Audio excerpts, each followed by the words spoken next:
अस्सलाम वालेकुम। उम्मीद है आप सब खैरियत से होंगे। बहरिया टाउन कराची का मामला आपके सामने है कि एक बार फिर खुल चुका है और मैंने क्योंकि व्लॉगिंग बहरिया टाउन कराची से स्टार्ट की थी तो मेरा फ़र्ज़ बनता है कि मैं उस पर थोड़ा सा कभी कभी बात कर लूं। और मैंने दूसरे चैनल पर एक वीडियो रखी थी जिसको बहुत सारे लोगों ने सुना भी। और एक बात का क्रेडिट आप ज़रूर मुझे दें, क्योंकि जब मैं बहरिया टाउन कराची में रहता था तब मैंने रहते हुए उनके खिलाफ बात की। इसलिए नहीं कि मैंने नाजायज़ कोई बात की या मैंने उन पर खामखा कोई इल्ज़ाम लगाया, बिल्कुल फैक्ट और तस्दीक शुदा जो मामला थे उन पर मैंने बात करना शुरू की, जो कोई जुर्रत नहीं कर सकता था बहरिया टाउन कराची के अंदर बैठकर इस तरह की वीडियोस बनाने का। मोस्टली आपने देखा होगा एजेंट हजरात जो ज़मीन बेच रहे थे, जो कब्रिस्तान बेच रहे थे, उनकी वीडियोस लोग देखा करते थे और उन पर भी इतने व्यूज़ नहीं आते थे जितने व्यूज़ मेरी वीडियोस पर आना शुरू हुए। और स्पेशली जब मैंने पहली बार उनकी सिक्योरिटी को एक्सपोज किया था, और वो वीडियो भी मौजूद है, आप देख लीजिएगा। उसका मकसद सिर्फ ये था कि कुछ बेहतरी आए, क्योंकि जब आप किसी जगह पे रहते हो तो ज़रूरी नहीं है कि आप सिर्फ जी हुजूरी करो, जी सर और चमचागिरी करो। मैं खुशामद में बनाकर बहुत सारे फ़वाइद ले सकता था, लेकिन मैंने उस वक्त भी मलक रियाज साहब के लिए इन वीडियोस के ज़रिए एक इशारा दिया था कि बहरिया टाउन कराची, जिसको आपने बहुत बड़ा प्रोजेक्ट बनाया है, उस पर थोड़ी सी तवज्जो दें और अपने जो लोग हैं, जो आपकी काली भेड़ें हैं इस बहरिया टाउन के अंदर, उनके खिलाफ कोई एक्शन होना चाहिए। अब मामला ये है कि ज़ाहिर है वहाँ बैठ के आप जब वीडियोस बनाते हो तो आपके लिए बहुत सारी मुसीबतें होती हैं, और बहरिया टाउन कराची का एक अच्छा इक़दाम था जो ज़ाहिर है रेजिडेंट्स को एक अच्छी सोसाइटी मिली। मैं उसके ख़िलाफ़ नहीं हूँ कि वहाँ रहना नहीं चाहिए, लेकिन देखें ना, जब आप बुनियाद गलत रखते हो तो उसका खमियाजा सबको भुगतना पड़ता है। अब मैं थोड़ी सी हिस्ट्री में भी जाऊंगा, कुछ फैक्ट भी दूंगा, और एक इम्पॉर्टेंट लेटर जो मलक रियाज ने खुद लिखा था वो भी मैं आपके सामने पेश करूंगा, और उसके बाद बताऊंगा कि अब बहरिया टाउन का फ्यूचर क्या है, किस तरह से होगा। मेरा मकसद पहले दिन से यही है। मैं अगेन आपसे ये गुजारिश करूंगा कि इसको किसी के ख़िलाफ़ वीडियो नहीं समझिएगा कि मैंने किसी के ख़िलाफ़ वीडियो बनाई है या मैं बना रहा हूँ। मैं सिर्फ ये बताना चाह रहा हूँ कि देखें, जो कि आम आदमी है ना, जो एक आम शहरी है, आम रेजिडेंट है, जिसका कोई वहाँ स्टेट एजेंसी का काम नहीं है, जो ब्रोकरी नहीं करता, जो चमचागिरी नहीं करता, जो किसी के सालगिरह के तहफ़ में 22 करोड़ रुपए के तहफ़ नहीं देता, ये वो लोग हैं जो मुस्तफ़ीद हुए, और उन लोगों ने अब एक दूसरे की भी टांगें खींची। अब मसला ये है कि मलक रियाज साहब को अल्लाह ताला हिदायत दे कि वो इस चीज़ को समझें। अली मलक रियाज साहब को ब्रिगेडियर साहब, एक कमांडर साहब हैं, मेरे से तो बहुत अच्छे चले। मैंने जब भी कोई कंप्लेन की तो उन्होंने उस वक्त बहुत ज़्यादा एक्शन लिया था। मैं उनका अगेन शुक्रिया अदा करता हूँ। बहरिया टाउन के अंदर जो काम एक जो डराने के लिए रखे गए मेजर कर्नल और इनको करना था, वो एक मैसेज पर एडमिरल साहब करते थे, रिटायर्ड एडमिरल साहब, क्योंकि उनको जब भी कंप्लेन कोई रेजिडेंट करता था तो फ़ौरन एक्शन हो जाता था। ये बात मैं मानूंगा। और इसके अलावा बाकी जो नीचे था, वो कहते हैं चिराग तले अंधेरा, सारे लोग आदम बेजार आम लोगों के साथ इनका रवैया ठीक नहीं। इसके साथ इन्होंने बहुत गलत फीडिंग करके और उसके साथ मलक रियाज ने शायद उनको फ्री हैंड दे दिया था, तो जिसको चाहे जूते मारें, जिसके चाहे पानी बंद करें, जिसको चाहे आप जलील ख्वार करें, लेकिन ये किसी की बात सुनने के लिए तैयार नहीं होते थे। इनको मेरे ख्याल में रखा ही इसलिए गया था कि वो कोई लोगों के ऊपर दहशत बिठाएं। अब इसमें रोल आता है, मैं इंपॉर्टेंट बातें आखिर में करूंगा, थोड़ा सा जल्दी मत कीजिएगा। आज की वीडियोस में थोड़ा सा मैं बहुत सारे सबूत भी आपके तक रखूंगा।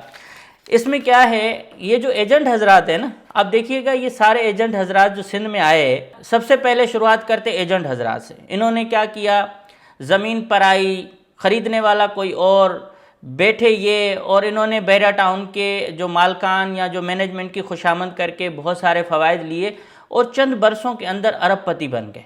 इन्होंने यहाँ तक कि अपने घर भी नहीं लिए थे। आप आज भी देखेंगे कि जो बड़े बड़े एजेंट हजरात हैं, इनके दफातर भी किराए पे हैं, और कुछ ने अभी ख़रीदे हों तो मुझे पता नहीं, लेकिन इन्होंने अपने घर भी किराए के रखे हुए थे, क्योंकि इनको ये मालूम था कि ये मुस्तकबिल में यहाँ नहीं रहेंगे। और मैंने कई एजेंटों से पूछा, भाई जब आप इतना बिज़नेस करते हो तो घर क्यों नहीं खरीदते? कह रहे भाई हम क्यों करें, हम तो सिर्फ पैसा एक रोल करते हैं, यहाँ से पैसा आया यहाँ लगाया, यहाँ से निकाला वहाँ लगाया, और हम तो इस तरह से कमाते हैं, हम क्यों यहाँ इन्वेस्टमेंट करें? और हमें तो पता है कि इसका आगे चल के बहुत सारे मसले होंगे, तो हम क्यों घर लें? मैं भी किसी का हो, मगर मैं ज़्यादातर लोगों की बात कर रहा हूँ। वो लोग किराए के घरों में रहते थे। अगर कोई बहरिया टाउन के खिलाफ बात करता था तो यही एजेंट हजरात आके रेजिडेंट्स को धमकाते थे। अगर कोई गांव वाला करता था तो उसके चमचागिरी में भी ये चले जाते थे। और इन लोगों ने लीडर होने के लिए मलक रियाज और अली मलक रियाज और दीगर के आगे पीछे चलना शुरू किया और अल्हम्दुलिल्लाह वो उसमें कामयाब हो गए। तो कहने का मकसद ये कि इन्होंने ये जो सुहाने ख्वाबों की वीडियोस बनाना शुरू की, बहरिया टाउन ये है, बहरिया टाउन वो है, हम बस वो इतनी दाढ़ियाँ रख के भी वीडियोस बना रहे हैं कि हम कुछ नहीं करते। लेकिन एक एक प्लॉट पे अगर वो 50 लाख का प्लाट है तो उस पर वो 60 लाख रुपए 70 लाख रुपए में वो बेच रहे थे, 20-25 लाख रुपए वो अपने जेब में रखते थे। इस हद तक, क्योंकि आप जब डायरेक्ट बाइंग नहीं करेंगे, डायरेक्ट सेलर को नहीं मिलाएंगे और वो सारा जो लेन देन का मामला है वो बीच वाले बंदे के ज़रिए होगा, तो ज़ाहिर है पता ही नहीं चलेगा कि किसने कितना रोड़ा लगाया। आखिरी दिन पे वो जाके जब मिलाते थे और कहते थे कि ट्रांसफ़र ले लो और बात ख़त्म। तो इन लोगों ने एक एक प्लॉट पे 20-20, 25-25 लाख रुपए के चूने लगाए। छोटे मोटे और अलग हैं, मतलब बड़े प्लॉट्स अगर 2-2 करोड़ का प्लॉट है तो भाई 40-50 लाख रुपए इन कहीं नहीं गए। अब जिस एजेंट का दफ्तर 4 लाख रुपए माहाना जो है रेंट वाली जगह पर हो, वो कहाँ से इतना रेंट पूरा करेगा? उसके पास 20-25 लोग भी काम कर रहे हैं, उनका खाना पीना वो सब के सब जो है आपके हमारे जेबों से जाते रहे। अब इन एजेंट हजरात ने ख्वाब दिखाए, आप लोगों ने वाह वाह धड़ाधड़ वीडियोस देखना शुरू की और आप उनसे रब्ता कर रहे हो कि ये हमारे खैर ख्वाह हैं। जो लोग अपनी वीडियोस में इतना मीठा बन के बात कर रहे थे, आपको ये दिखा रहे थे कि ये जगह अच्छी है, यहाँ ये है वो है, उन्होंने आपसे हकायक छुपाए। उन्होंने अपनी मार्केटिंग इस चैनल के ज़रिए करके आप लोगों तक पहुँचकर अपने पैसे बनाए। अब आप लोगों को क्या पता, कोई कनाडा बैठा हुआ है, कोई अमेरिका बैठा हुआ है, कोई यूरोप में बैठा हुआ है, कोई कहीं और बैठा हुआ है, उसको क्या पता कि बहरिया टाउन के अंदर क्या हो रहा है। तो इस वजह से मैंने जब वीडियोस बनाना शुरू की तो भाई मेरे पे भी बड़े प्रेशर आए, मुझे भी बहुत परेशान किया गया कि ये वीडियोस आप क्यों बना रहे हो, मतलब कि यहाँ तक कि मेरे खिलाफ मुहिम भी शुरू हुई। तो कहने का मकसद ये कि ये माफियाओं के तौर पर वहाँ ये एजेंट हजरात जो है वो काम करते रहे और बहरिया टाउन के मालकान की खुशनुदी हासिल करने के लिए इन्होंने अवाम का बेड़ा गर्क किया और अवाम ने भी अपना जो है ख़ास तौर पर इन्वेस्टर उनके साथ जुड़ गए और फिर बहुत सारा काम है। तो बहरहाल कहने का मकसद है कि बिज़नेस आप करें, आपका बिज़नेस करने का हक है। इन लोगों का ये काम नहीं था कि कोई रेजिडेंट अगर आवाज़ उठाए तो उसके ग्रुप में घुस के उसको धमकियां दें, मालकान के पास चले जाएं, किसी का पानी बंद करवाएं, किसी पर FIR करवाएं, किसी के घर में घुसें, किसी की टांगें तोड़ें। ये बहुत सारे मामलात हुए। और जब ये 6 जून का मामला हुआ, जब बहरिया टाउन का गेट जला, तो उसमें कौन सी सियासत की गई? उसमें लसानियत की सियासत की गई और उस दौरान इनके आपस में झगड़े हो गए और एक शख्स को साइड पे करके दूसरा शख्स जो ऐसे ही चप्पलें पहन के घूमता था वो आगे आ गया, लीडर बन गया और बहरिया टाउन का करता धरता हो गया। सिक्योरिटी मिल गई, बैरियर लग गए। भाई इन लोगों ने वो धंधे किए। इससे पहले जब मैं 2018 में शिफ्ट हुआ था ज़ाहिर है रेंट के घर पे, तो मैंने ये सोचा था कि देख लूँ कि माहौल कैसा है। एक तो इन्होंने डरावना माहौल बनाया हुआ था, कर्नल साहब के दफ्तर जा रहे हैं, मेजर साहब बैठा हुआ है, अच्छा सर 1 मिनट रुके मेजर साहब से पूछूं। वो मेजर साहब तो कान में यूं लगा के बैठा हुआ है, कुछ भी नहीं, उसको अलग बेते का पता नहीं है क्या कर रहे हैं। मेजर साहब बना हुआ है, रिटायर्ड मेजर। कर्नल साहब बैठा हुआ है, और जो इनके फौजी साहब बने हुए हैं। मतलब कि एक ढंग का बंदा इन्होंने नहीं बिठाया हुआ था, माजरत के साथ। जब बहरिया टाउन में थोड़े से मसाइल शुरू हुए, इन्होंने आहिस्ता आहिस्ता मेंटेनेंस कम करना शुरू कर दी, लोगों को फारिग करना शुरू किया।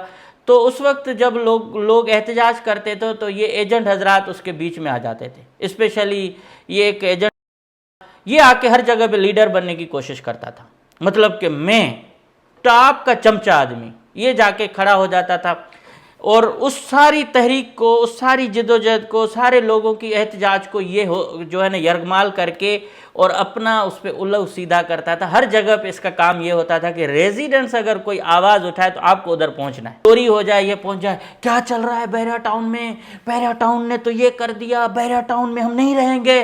फिर 2 दिन के बाद मालकान उसको बुलाते थे या मैनेजमेंट, मामला सेट हो गए, तहरीक ख़त्म, उसी बंदे को धमकियाँ कि भाई तुम यहाँ से निकलो। मीडिया में खबर नहीं चलेगी, टीवी पे खबर नहीं चलेगी, अखबार में खबर नहीं चलेगी, इस तरह के इन्होंने माहौल बनाया। अब आज रोके ना मलक रियाज साहब, आज टेलीविज़न का ज़माना ख़त्म हो चुका है। आज अखबार का ज़माना ख़त्म हो चुका है, सोशल मीडिया को रोक के दिखाए। कितने अरबों रुपए इन्होंने इस ब्लैकमेलिंग में खर्च किए मलक साहब ने, कि मैं जियो पे खबर नहीं आएगी, एयरवे पे खबर नहीं आएगी, किसी और चैनल पे नहीं आएगी। इस प्रोजेक्ट की तामीर शुरू हुई थी तब उस मामा फैजू से जाके मिला था, जिसके ऊपर कोई इन्होंने 200 के करीब FIR दर्ज करवाई थी, जिस पर उसने मलक रियाज को कहा था कि मलक रियाज, मैं अपनी माँ का सौदा नहीं करूँगा, ये ज़मीन मेरी माँ है। वो शख्स जिससे मैं मिल के आया था, मेरे पास तस्वीर होगी तो मैं आपको दिखाऊंगा, मैं उस वक्त उसके घर के पीछे जो झाड़ियाँ थी जहाँ मैं खड़े होके बात कर रहा था, मतलब उस वक्त इनकी इतनी दहशत हुआ करती थी। राव अनवर वहाँ का SSP मलिर हुआ करता था और इनकी मुखबरी बहुत ज़्यादा होती थी। किसी एजेंसी को, किसी और बंदे को जुर्रत नहीं थी कि बहरिया टाउन के ख़िलाफ़ कोई बात कर सके, कोई मीडिया वहाँ जा नहीं सकता था। मैंने प्राइवेट गाड़ी के अंदर घुसकर वहाँ मैं उनके गांव तक पहुँचा, और जब मैं वो आखिर में एक ही दफ़ा इंटरव्यू चला और उसके बाद रुक गया, तो मतलब कि उस वक्त मैंने 200 FIRs देखी थी दहशतगर्दी की।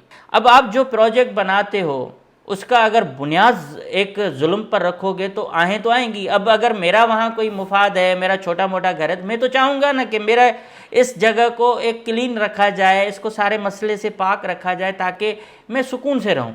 अब आता हूँ कि 2019 में ये जनरल बिलाल अकबर साहब थे DG रेंजर्स, जिसके ऊपर खुद बड़े इल्ज़ाम आते हैं। उनको 9 जुलाई 2015 को मलक रियाज साहब ने ख़त लिखा। ये ख़त इसलिए लिखा था कि उस वक्त एपेक्स कमेटी की मीटिंग में जनरल बिलाल ने कहा कि गवर्नमेंट ऑफ सिंध ने बहरिया टाउन कराची को 44,000 एकड़ एराजी ज़मीन अलाट की है और ये बहुत गलत हुआ है इस तरह से। उस जनरल साहब के अपने क्या कोई मुफादात होंगे जो सीधे करने चाह रहे होंगे, लेकिन उनके उस रिपोर्ट के बाद मलक रियाज ने एक ख़त लिखा जो मैं दिखा रहा हूँ आपको स्क्रीन पर। उस ख़त में इन्होंने कहा कि हमें 44,000 एकड़ एराजी गवर्नमेंट ने अलाट नहीं की है, सिंध हुकूमत से हमने 1 एकड़ भी ख़रीदा नहीं किया है, और उसके साथ इन्होंने कहा है कि हमें टोटल हमारे पास 7,631 एकड़ एराजी है जो हमने प्राइवेट लोगों से ख़रीदी है, और उसमें 1 एकड़ भी जो है ना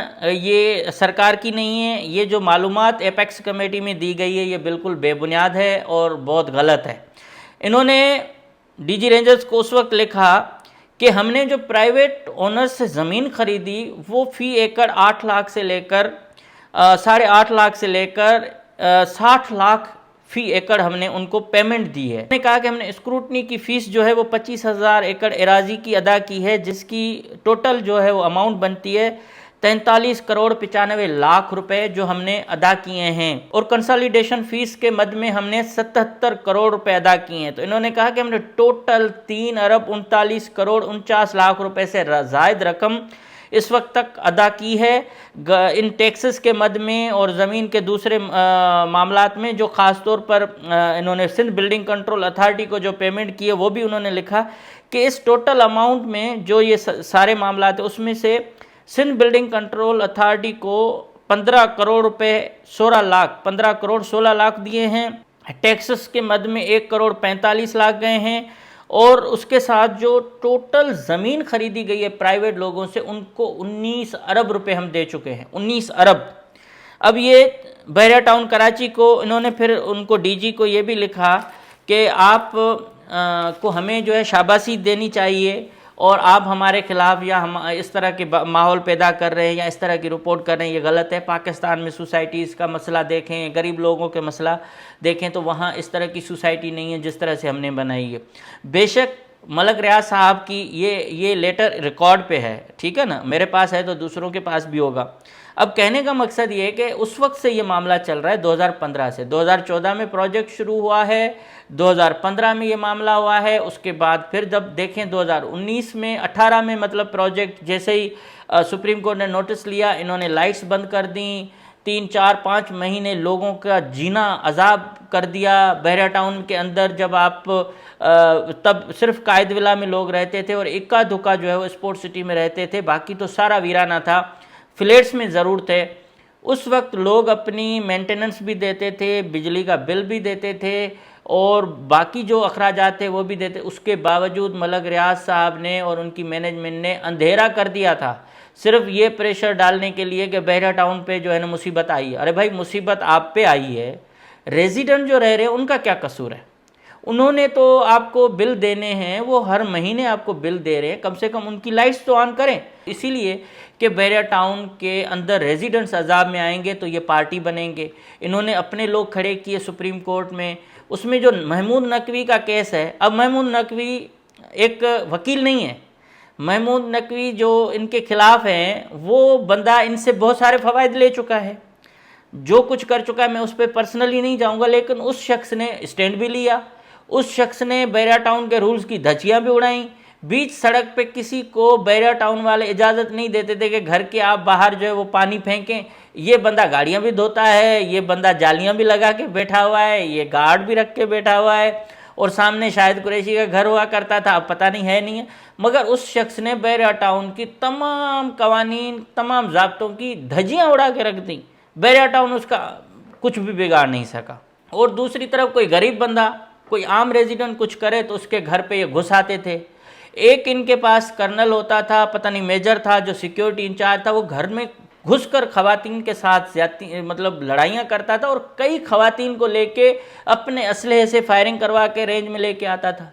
बहरा टाउन के अंदर ऐसे ऐसे वाक़यात हुए जो कभी भी मंजर आम पर नहीं आए, मगर बहरा टाउन की इंतज़ामिया, बहरा टाउन के लोग इस मामले पे चुप। भाई किसी की क्या मजाल के वहाँ कोई बात करे। बहरा टाउन का आप केस देखेंगे ना तो सेम टू सेम ये केस आपको लगेगा जो मेक्सिको के एक ड्रग लॉर्ड थे ना, अल चेपो, ये बिल्कुल उसी तर्ज का है। अल चेपो का ये काम होता था कि जहाँ भी वो पकड़ा जाता था, वो नेटफ्लिक्स की सीरीज़ देख लीजिएगा, वहाँ पैसा चलाता था। मतलब पुलिस जहाँ पकड़े उसको दे दो $10 मिलियन, किसी को $5 मिलियन, किसी को $50 मिलियन, इस तरह से वो खुद को छुड़ाता था। और आखिर में उसको वो पैसा भी काम नहीं आया, पकड़ा गया, बंदे ने पैसे भी लिए पुलिस वाले ने और जेल में भी भेज दिया। फिर वो जेल से फरार हो गया, सुरंग से एक दफ़ा भी फरार हुआ, फिर 10 सालों के बाद अरेस्ट हुआ, फिर फरार हुआ, फिर अमेरिका ने उसको अपने पास रख दिया।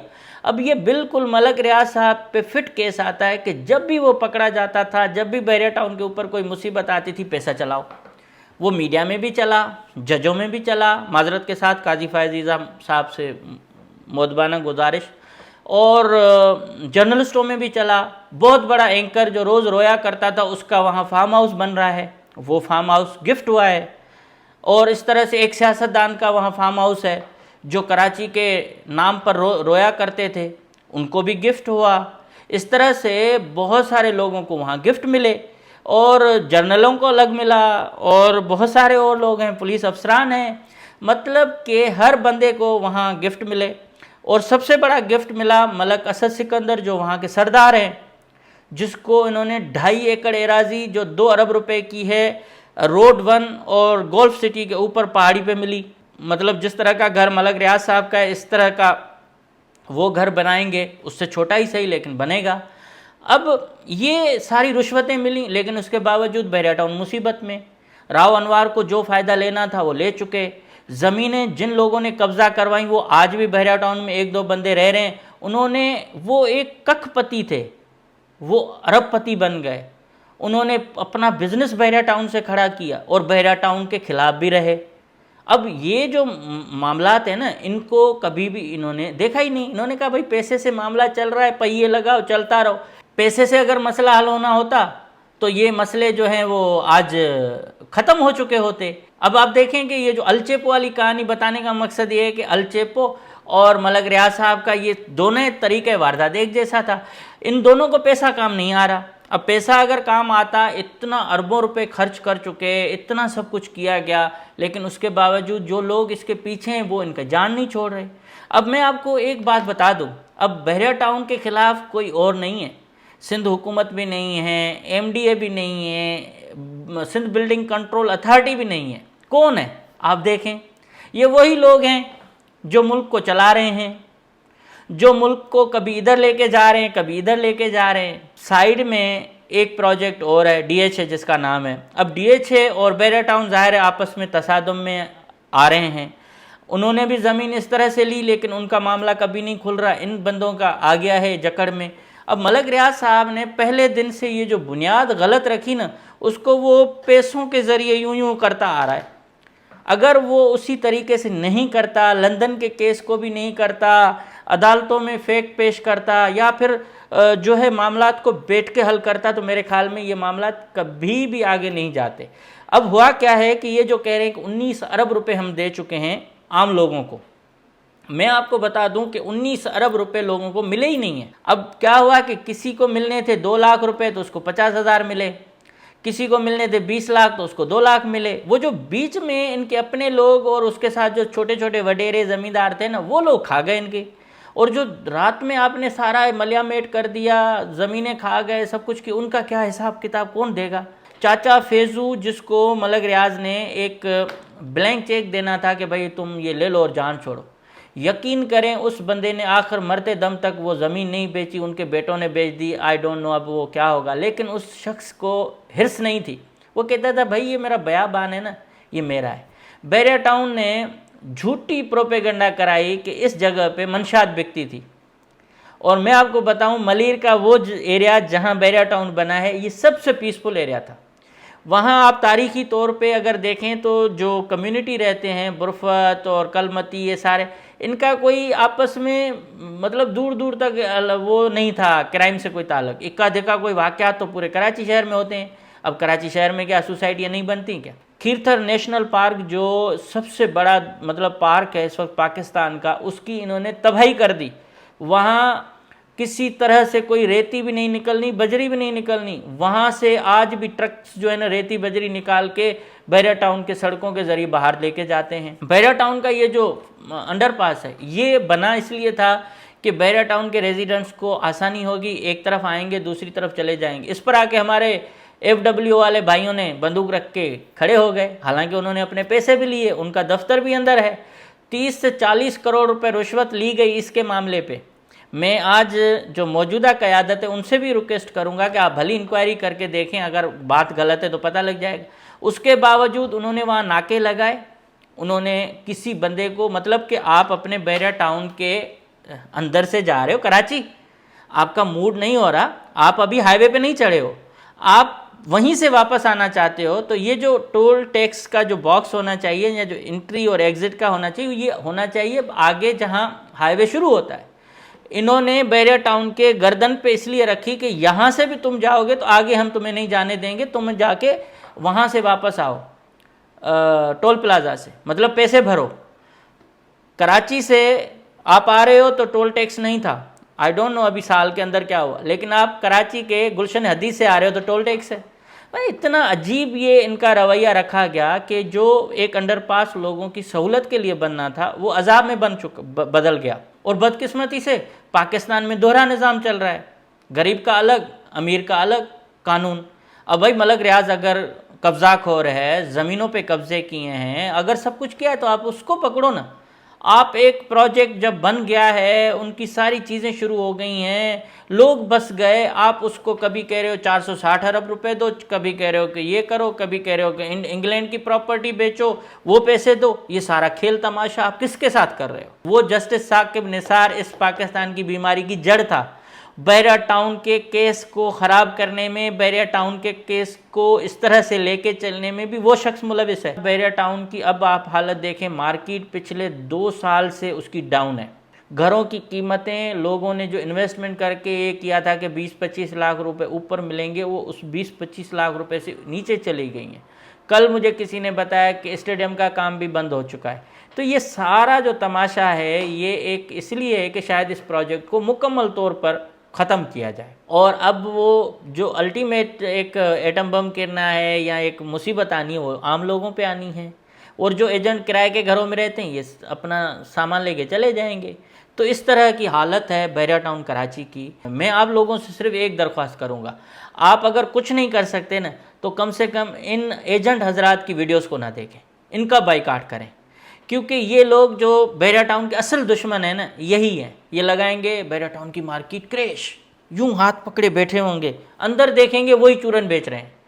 तो इनको चांटा मारना ज़रूरी है। इनकी वीडियोस का आप बाइकाट करें, अपने शऊर का मुजाहरा करें, इनको पता लगे कि हम जो ये ड्रामेबाजी कर रहे हैं इसका अब कोई ये ड्रामा चलने वाला नहीं है। और बैरिया टाउन के भी जो मालिक हैं, जिनको मैं कहूँगा भाई आपकी मार्केट को गिराने वाले भी यही हैं। ये लोगों को कभी कहते हैं ऊपर चढ़ गई, कभी कहते हैं नीचे चढ़ गई। बैरिया टाउन की जितनी प्रोपेगेंडा इन एजेंट हजरात ने की है इनके खिलाफ, इतनी मेरे ख्याल में किसी ने नहीं की। मैं अकेला बंदा था जिसने वीडियोस बनाई और मैंने सिर्फ और सिर्फ ये बताया कि भाई ये इश्यूज़ हैं, ये हल होने चाहिए। सिक्योरिटी का इशू है, ट्रांसपोर्ट का इशू है, लोगों के साथ रवैये कैसे हैं, अगर कोई एहतजाज करता है तो उससे बातचीत होनी चाहिए। वही पैसे आप अदालतों पे लगा रहे हो, वकीलों पे लगा रहे हो, अगर यही बैठ के आप अपने रेजिडेंट्स से बात करो तो क्या फ़र्क पड़ता है। लेकिन तकब्बुर जो होता है ना, उसकी वो ज़रूर टूटता है। अल्लाह ताला उसको तकब्बुर को पसंद नहीं करता। तो मेरे ख्याल में इनके जो तकब्बुर था कि हमारे पास पैसा बहुत है, हम बहुत बड़े आलीशान ऑफिस में बैठे हुए हैं, हम बड़े बैरिया टाउन के खैर ख्वाह हैं। मैं नहीं समझता कि कोई तनख्वाहदार बैरिया टाउन का खैर ख्वाह है। खैर ख्वाह बैरिया टाउन का है तो वो रेजिडेंट है, वो ओनर है जिसने सारी जमा पूंजी वहाँ लगाई है। ये तनख्वाहदार रेजिडेंट नहीं हो सकते। तो मलक रियाज साहब, आपको इस बात को सोचना चाहिए। अब आपको अपने मामलात अल्लाह के बाद इन रेजिडेंट पे छोड़ना है। आप रेजिडेंट के साथ सिंसियर हो जाएं, रेजिडेंट्स के सुने और अपनी जितनी मैनेजमेंट है इनको चेंज करें। ये आपके खैर ख्वाह नहीं है।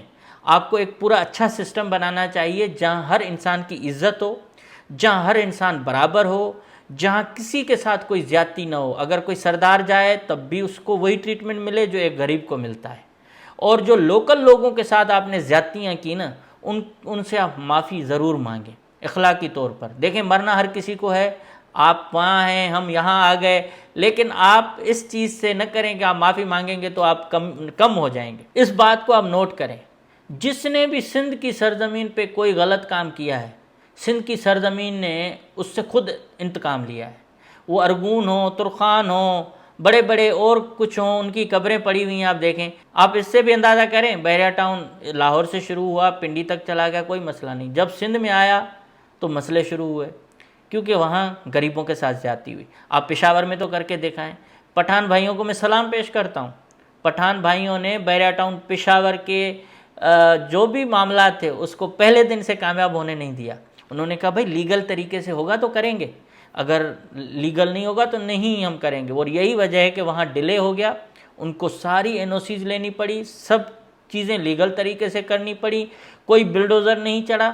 यहाँ सिर्फ ये है कि आसिफ जरदारी की मंशा के मुताबिक आपने प्रोजेक्ट लाया, आपके साथ देखें आइकॉन टावर बंद, ठीक है। अब्दुल्ला शाह गाजी की मज़ार का आपने काम किया, वो भी अपनी खूबसूरती के लिए। आपने कोई अब्दुल्ला शाह गाजी पर भी मलक साहब कोई रियायत नहीं की कि आप अब्दुल्ला शाह गाजी जो है वो आपको बड़ा प्यारा था। आपने अब्दुल्ला शाह गाजी की मज़ार की रिनोवेशन भी इसलिए की कि आपका आइकॉन टावर खूबसूरत लगे।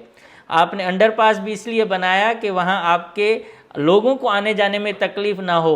आपने पाकिस्तान पे या हमारे सिंध पे कोई एहसान नहीं किया। जहाँ जहाँ भी आपने एक ईंट भी लगाई वो भी अपने मुफादात को देख के लगाई।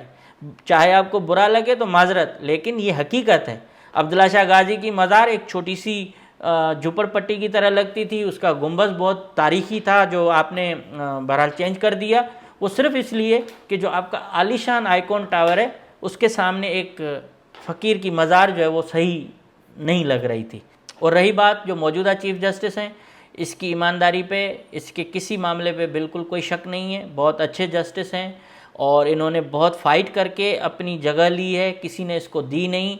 इसके ख़िलाफ़ इतनी साजिशें हुई, इनके ख़िलाफ़ बहुत सारे मामलात हुए, उन्हीं लोगों ने किए जो लोग करते आ रहे हैं, लेकिन उसके बावजूद वो डट के खड़े रहे और अब आए हैं, अब कुर्सी पे बैठे हैं। तो मैं उनसे इस फोरम से रिक्वेस्ट करूँगा कि फ़ायज़ ईसा साहब, काजी साहब से यही दरख्वास्त है कि बराए मेहरबानी सिंध के मामलात पर भी तवज्जो दें, इस मामले को भी आप अच्छे तरीके से हल करें और जो रेजिडेंट हैं उनके लिए कोई मुसीबत मत खड़ी करें।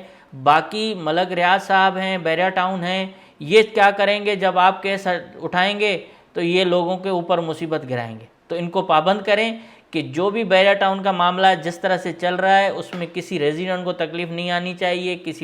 जो मामला जिस तरह से हैं वो चलते रहें। आपके हाथ में है, आप मज़ीद जो बेहतर करें। और मेरे ख्याल में साबिक चीफ जस्टिस साकिब निसार के लिए अगर कोई कानून आपको इजाज़त देता है तो उसको भी इस कटहरे में लाएं कि उसने अपने इख्तियारात का नाजायज़ इस्तेमाल क्यों किया, किस तरह से किया और किस तरह से डील पे डील करके ये मामलात जो है ना इस नहज पे पहुंचा। अगर ये मामलात उस वक्त ही सेटल हो जाते तो जान छूट जाती। तो इसके साथ मुझे दें इजाज़त, फिर मिलेंगे किसी अहम इशू के साथ। तब तक के लिए अल्लाह हाफ़िज़।